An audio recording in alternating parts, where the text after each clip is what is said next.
Bonjour à tous, je suis Julien Barbier de la page Faux s'il vous plaît et aujourd'hui on va parler paléontologie.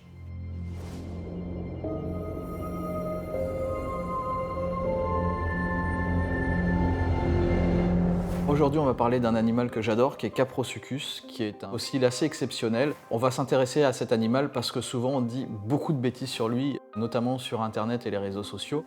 Souvent il est représenté comme un animal terrestre et vous allez voir que c'est un petit peu plus compliqué que ça.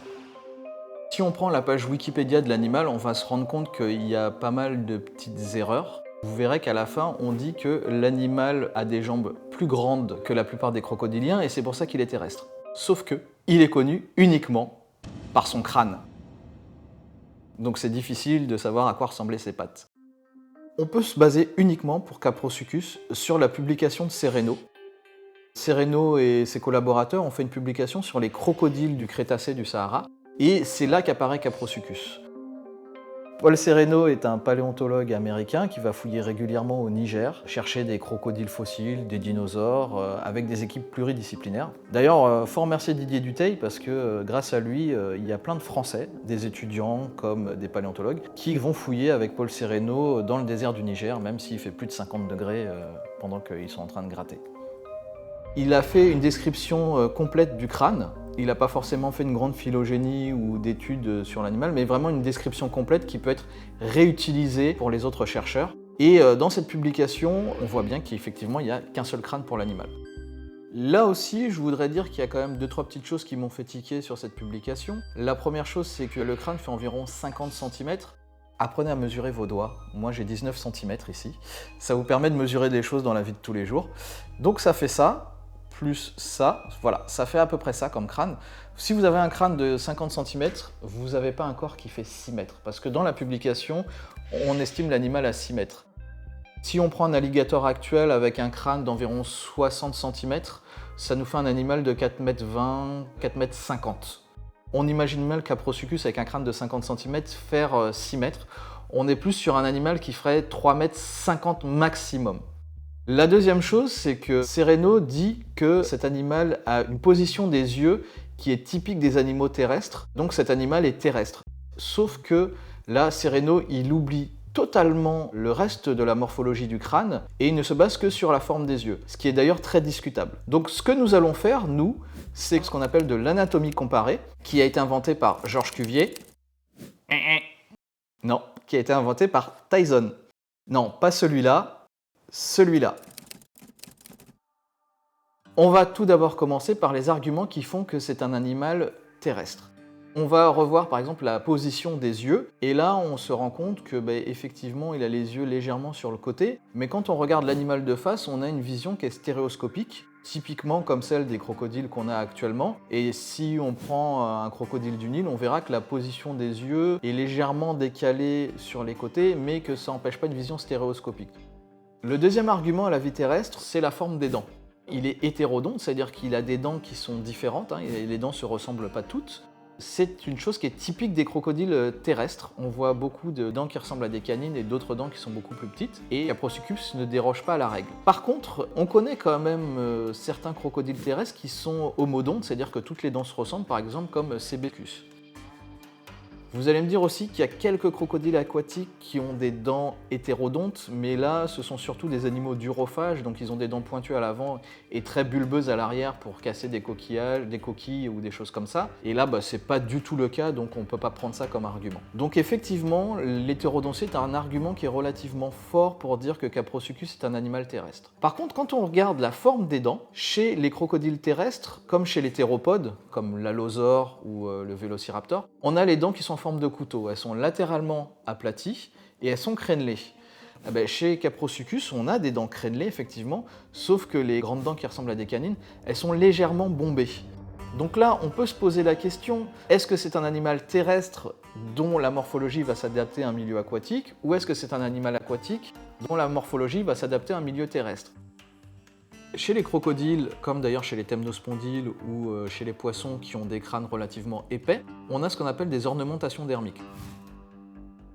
Elles sont typiques d'animaux qui vivent dans l'eau.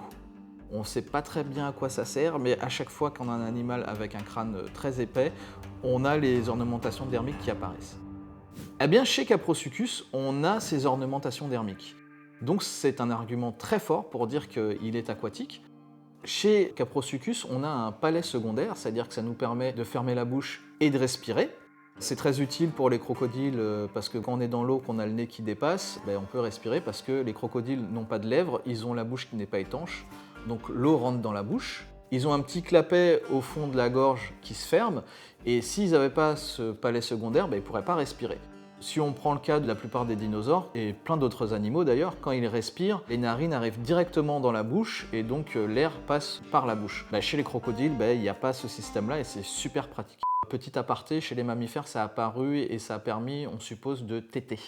Parce qu'on a du mal à téter et à respirer en même temps, donc avec le palais secondaire, on peut faire ça. Alors les crocodiles ne tètent pas. Donc cet argument est très fort pour dire que l'animal est aquatique, sauf que quand on regarde les crocodiles terrestres, par exemple Borossuchus ou Sebecus, on voit qu'ils ont eux aussi un palais secondaire. Quand on s'intéresse à la forme du crâne de Caprosuchus, on se rend compte qu'il ressemble à rien d'autre. D'ailleurs, dans la publication de Sereno, il est dit subconique. Je ne pourrais pas vous dire exactement à quoi ça ressemble, mais ça ressemble au crâne de Caprosuchus.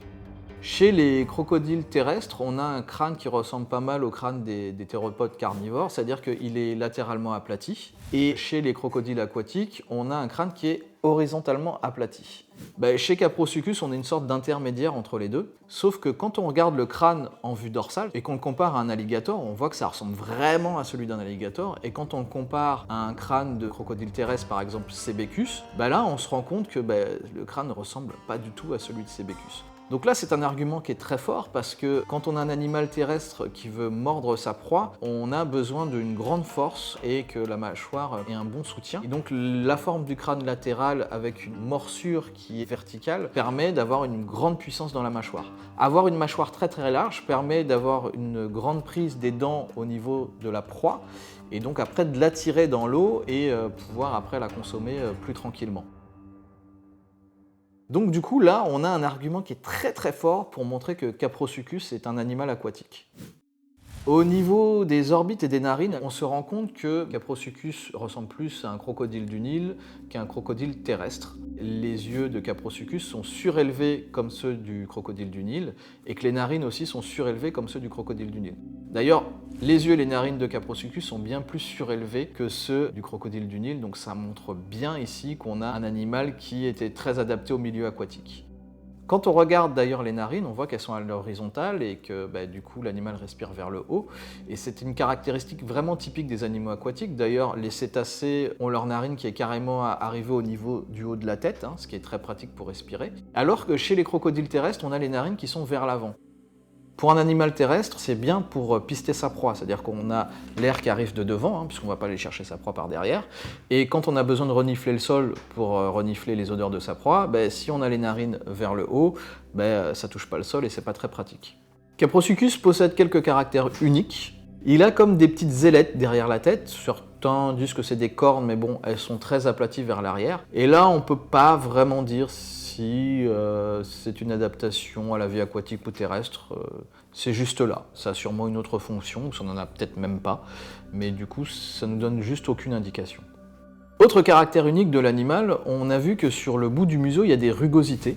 Ces rugosités ressemblent à celles qu'on trouve chez les rhinocéros. Donc on suppose que chez Caprosuchus, il y a des plaques de kératine, mais on ne sait pas du tout à quoi ça ressemble, puisque la kératine se fossilise rarement. Et donc là, je fais un petit appel aux paléoartistes. On peut imaginer un petit peu n'importe quoi sur le museau de Caprosuchus. On peut imaginer qu'il y ait juste des plaques tout arrondies, toutes belles, ou on peut imaginer des petites cornes, on peut imaginer d'autres rugosités. Je vous invite à être un petit peu imaginatif, mais là non plus, on ne peut pas avoir d'indication sur un milieu de vie terrestre ou aquatique avec ces rugosités spécifiques. On va passer maintenant à un petit peu de phylogénie et on va regarder ce qu'il y a de plus proche de Caprosuchus. L'animal le plus proche de Caprosuchus, c'est Mahajangasuchus, qui est un crocodile aquatique du Maastrichtien, c'est-à-dire environ 66 millions d'années, qui vivait à Madagascar. On pourrait conclure assez vite, vu que son cousin est aquatique, lui aussi il est aquatique. C'est un petit peu plus compliqué que ça, parce que entre Caprosuchus et Mahajangasuchus, il y a plus de 30 millions d'années de différence. Et en 30 millions d'années, il se passe pas mal de choses. Je vais prendre encore l'exemple des cétacés. Quand on prend Pachycetus, qui est un animal qui a vécu il y a environ 55 millions d'années, l'animal est pleinement terrestre, il est légèrement adapté à la vie aquatique, notamment la forme de son oreille interne. Mais quand on va 10 à 15 millions d'années plus loin, on a déjà les Basilosaurus qui sont complètement adaptés au milieu aquatique. Donc là, la filiation entre Caprosuchus et Majangasuchus ne nous aide pas vraiment à savoir s'il était aquatique ou terrestre. Il y a aussi quelque chose qu'on fait assez rarement, c'est s'intéresser aux faunes associées à Caprosuchus. Comme ça, on peut savoir quelle est la niche écologique de Caprosuchus, c'est-à-dire la place qu'il occupe dans la nature. Quand on regarde les crocodiles aquatiques des faunes associées à Caprosuchus, là on a Elosuchus, qui est un crocodile longirostre aquatique, et lui il est piscivore. On a aussi l'Aganosuchus, qui est un crocodile avec une mâchoire complètement surréaliste, mais qui est une mâchoire aussi d'animal piscivore. Donc Caprosuchus, avec sa morphologie de crocodile du Nil ou d'alligator, qui est un animal qui a tendance à attraper des grosses proies terrestres, qui attend à l'affût que les animaux viennent s'abreuver, il a carrément sa place dans l'eau. Il y a vraiment cette niche écologique qui est vacante. Vous allez me dire, dans les faunes de Caprosuchus, il y a aussi le spinosaure. Sauf que le spinosaure, là, on est sur d'autres dimensions. C'est-à-dire que c'est un animal qui a un crâne qui doit faire plus d'1,20 m. Caprosuchus, il a un crâne qui fait 50 cm. Donc là, c'est pas du tout les mêmes proies. Que ça soit des poissons ou des animaux terrestres, j'imagine mal Caprosuchus, avec ses 3,50 m, s'attaquer à des iguanodontidés ou des ornithopodes qui feraient 6 ou 7 mètres.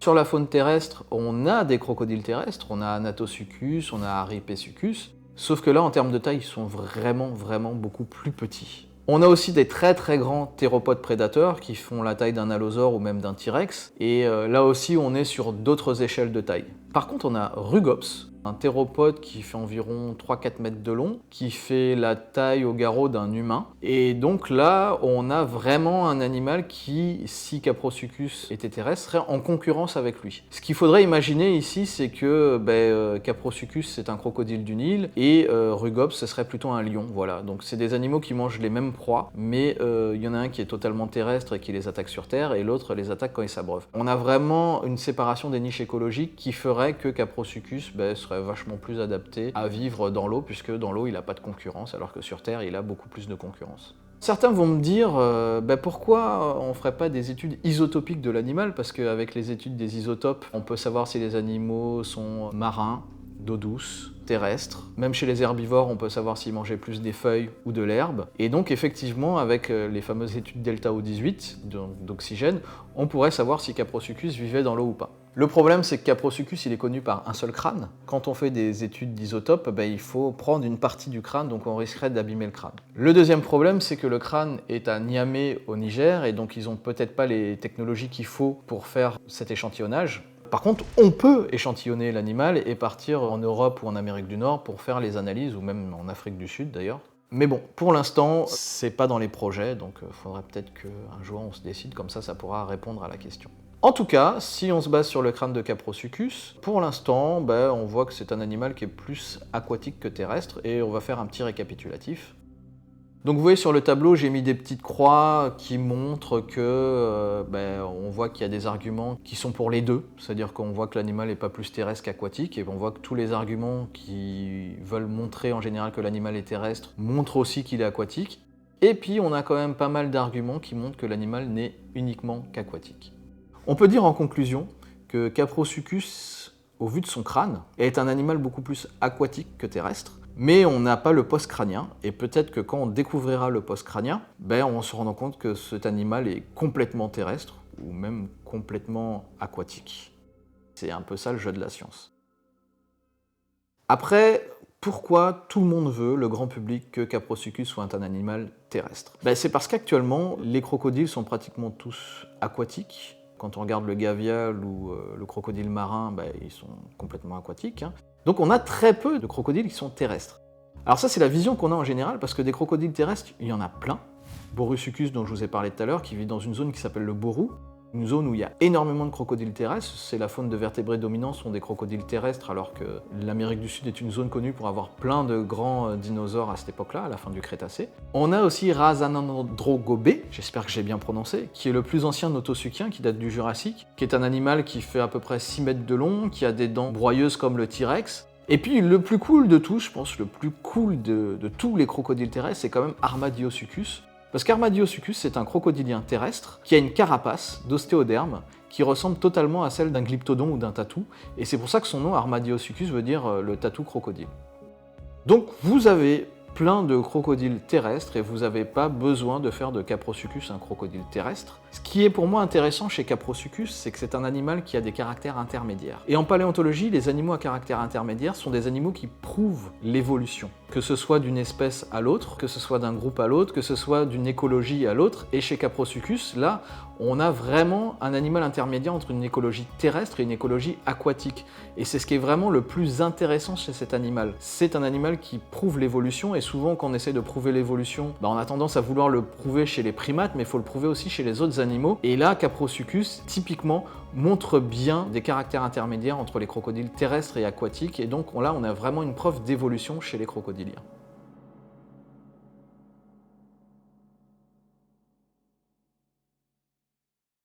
Voilà, la vidéo est terminée, j'espère que ça vous a plu. N'oubliez pas de liker, de partager, d'activer la petite cloche, vous pouvez laisser aussi des commentaires en bas, et je vous dis à bientôt. Ciao!